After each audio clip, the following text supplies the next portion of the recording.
Craig, dive in. Let's talk about this group in the Arkansas Derby, and there are some upstarts that have got points, like Dream Baby Dream with 20, as well as, of course, as Combatant with 22. They would need to be third or better, either one or both, to make the Derby gate.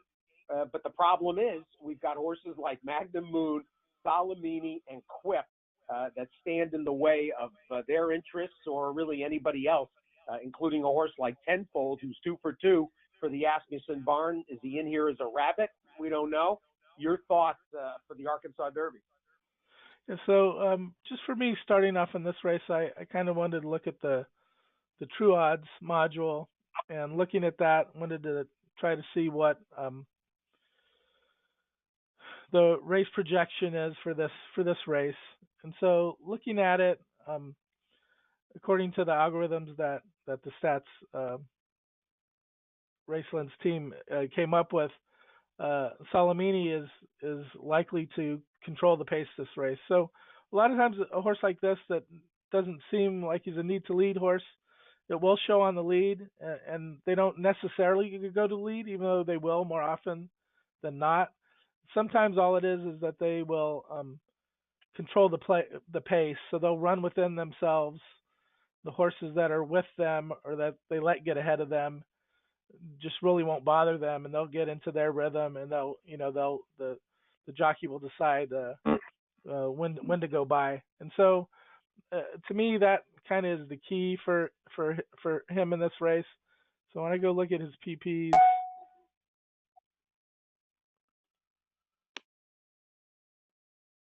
one second, try to refresh it. Hold on.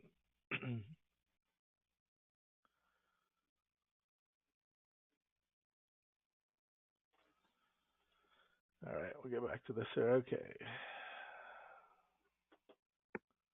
So Salamini now, when we look at the PPs, we see that he does have some speed.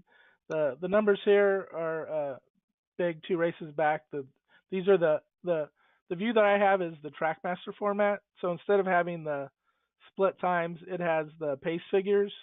So the first one's the early pace figure, and the second one's the middle pace figure. So that 114 and 110, when you mouse over it, it tells you that that's the highest early pace figure at the distance and surface and PPs for any of the horses in this race.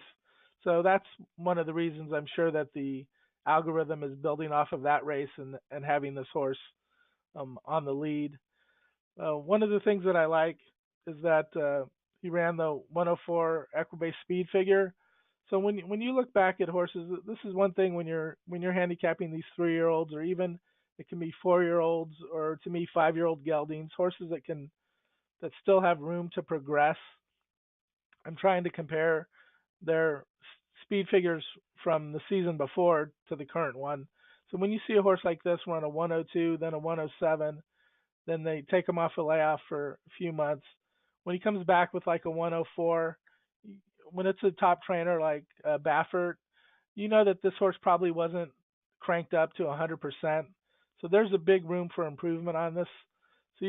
So I could easily see a horse like this running like a 110, 111 speed figure, and they don't all do that. I mean, we see how lots of horses this year we've seen that are expected to improve, they just level off. They kind of peaked at 2. They'll have another later bump this year as they get older and mature, but they won't improve as much as some of the other horses that we're seeing that just keep improving by a lot of points all the time.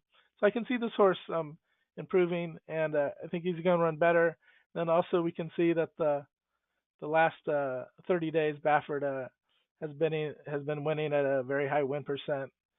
Out of 30 starts, he's winning at 43%. So he's on one of his good runs right now, and so I expect this horse to run well.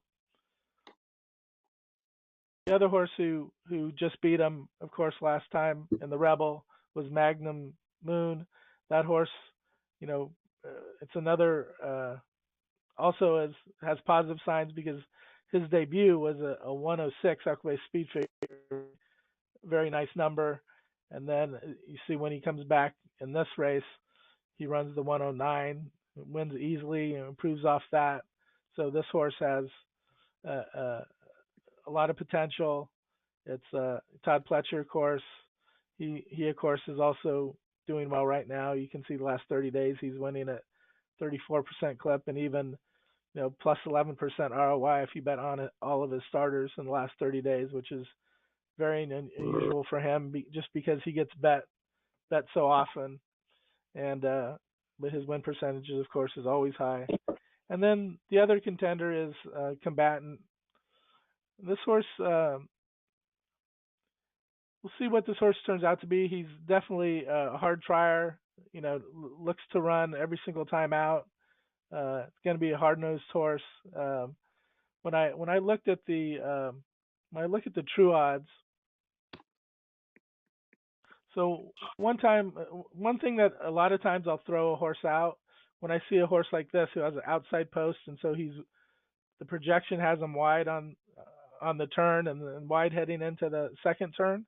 But so in general, I'm going to kind of discount horses like that. A lot of horses I'll completely toss. But with a horse like this that has still never shown anything wrong, he's always running in the money. That type of horse I still think is going to find a way to run well. But I want to just point out that's kind of one way that I handicap those types of horses, and one thing that I use the race projection for. So we can head over and hear what Dan has to say about this race. Hey, Craig. Yeah, I think Combatant's an interesting horse. To my eyes, at least, though, I think you see him flattening out a bit in the late stages. And that's going at a mile in the 16th in the Southwest in the Rebel. So at a mile and an eighth, I do have some concerns about him.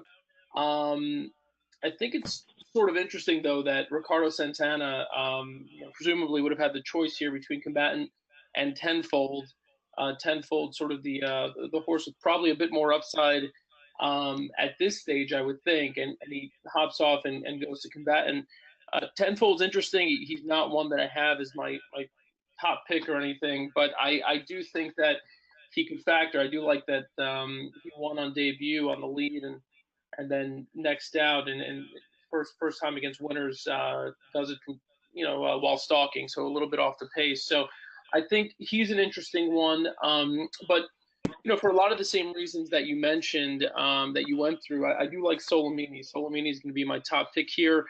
You alluded to Baffert in particular, and knowing that with a trainer like him and really any good trainer, you don't necessarily panic when a horse comes back off a long layoff and doesn't run a top effort. So I thought it would be cool to just, put some research to the point you made earlier. And, so to that end, did a little research on Baffert, looking at the past 5 years, second off the layoff, with the horse finishing in the money last out in a grade 1 stakes race.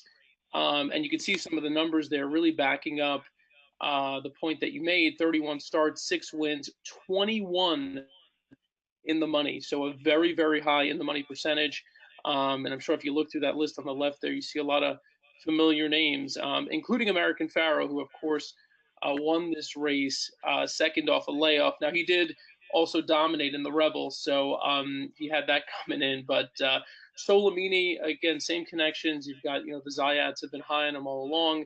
They remain high on him. And I think you might see a peak effort. He's been working extremely well. He's got a great work there on April 2nd at Santa Anita, 59-4, second best of 81. And my expectation is that we'll see the best of Solomini, and I think this field is within reach. The biggest threat, as you mentioned, is Magnum Moon. And Magnum Moon, certainly, if he runs back to his Rebel, is going to be tough. But I'm gonna go ahead and kind of put my faith in Solomini taking that next step here, second off the layoff. One horse that probably is not going to get mentioned on many shows or on many blogs or handicapping previews is going to be Machismo. It is absolutely sort of insane in this day and age that we see a horse coming out of a major stakes race one week and then into another one the next week. But Luch Racing known to do things a little differently, and so in this instance, though, I don't necessarily mind this. If you watch the race, you see the trouble indicator there, which is a really helpful tool on Stats Race Lens to just sort of immediately alert you to some trip trouble. If you didn't see the race, Machismo had legitimate excuses in the bluegrass. He broke poorly, was about 6 or 7 wide into the turn. He was rushed into contention on the backstretch, and then no surprise that he faded late. I don't think we saw anything really from Machismo in that race that would indicate to us that he's necessarily that far below these. And if you look at the prior race, the Fountain of Youth, that was a more honest effort. He was very game there. He passed some horses late. And so I'm not saying I think that Machismo is going to win. I think on their best days, I think Solomini is head and shoulders above Machismo. I think the same could be said for Magnum Moon. But it seems to me to be an intriguing price play underneath in the exotics. So that's kind of the way I see this race. I think we've touched on the key ones here. The only one we didn't mention is Quip. My only sort of concern with Quip is just, again, you're doing a lot of mind reading at this stage of the year, and you look at them scratching or pulling them out of the bluegrass last week, for this spot. I don't know the reasoning behind that, and you can only assume. The reasoning is a grade one. The chance to get grade one. This whole discussion that's been going on because of the bluegrass and the wood being grade twos and becoming self-fulfilling prophecy. An opportunity to run right now and win a grade one it's not the Derby, but it's invaluable, especially when we're talking about the connections that are involved here with Windstar and company. It's a stallion opportunity that is irresistible, and he's lightly raced, and racing a week closer to Derby shouldn't be a negative at all. I mean, that's the reason they came here. Oh, well, that's you could take that, and I was actually going to say maybe Steve could give us some insight there. So that's really that is obviously a positive way. You can look at this as being a positive as opposed to being a negative. For me, I just I didn't know for sure what that reasoning was. So that makes sense, and if I think that displays confidence if anything, and so remains to be seen what he can do. Flame Away coming out of that Tampa Bay Derby. I thought Flame Away ran a really big race last week. I think just in terms of who he was running against in the Tampa Bay Derby, I think that nothing negative to take from that. So yeah, Quip would be the only other one that I think we could talk about as having at least to my eyes, a legitimate shot. Steve, and anyone we missed, and if not, who is your pick here? Well, I'm basically wavering between Solomini and Magnum Moon, but I do want to mention what you said about Combatant. I think is really very accurate. The one thing that kind of jumps out when you go through, if you want to pull up, there's Combatant there. It's very obvious at this point that he's a closing sprinter.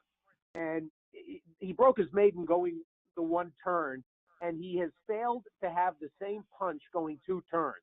He's much like Flame Away. He's a hard trier. He doesn't stop running, but he's not as effective going 2 turns. The assumption has been with this horse, because and typically with horses like this, when you see the kinds of late running style, the assumption is, oh, this horse will get better with distance, and it's an unknown. I mean, when you look at him from a pedigree standpoint, Scat Daddy out of a boundary mare, there's very little actually to support the notion that he was going to be better going longer.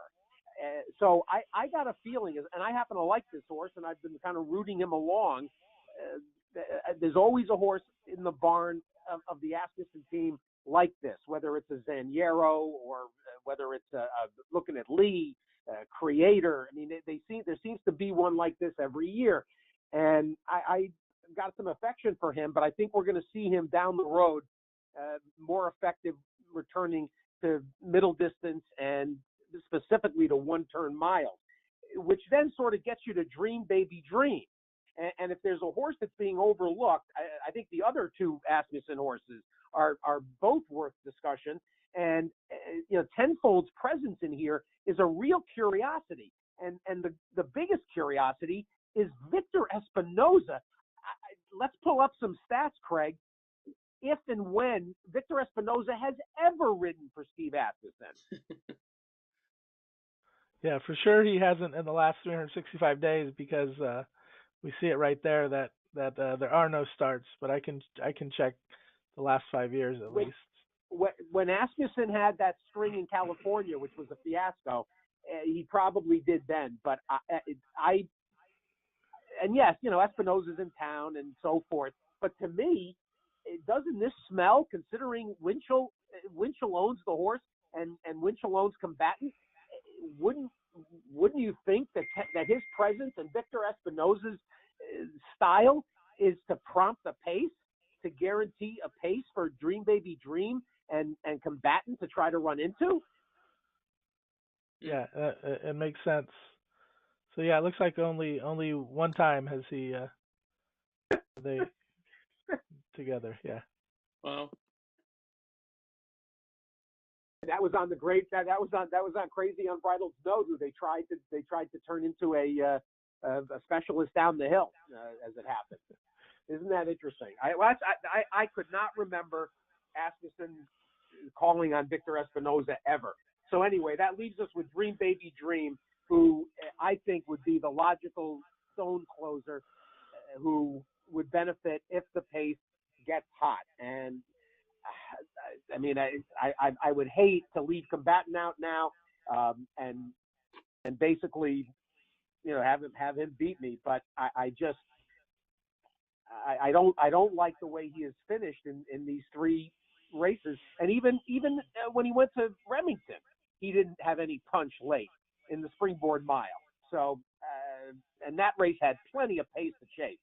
So I just have my doubts, and I think we do need a price.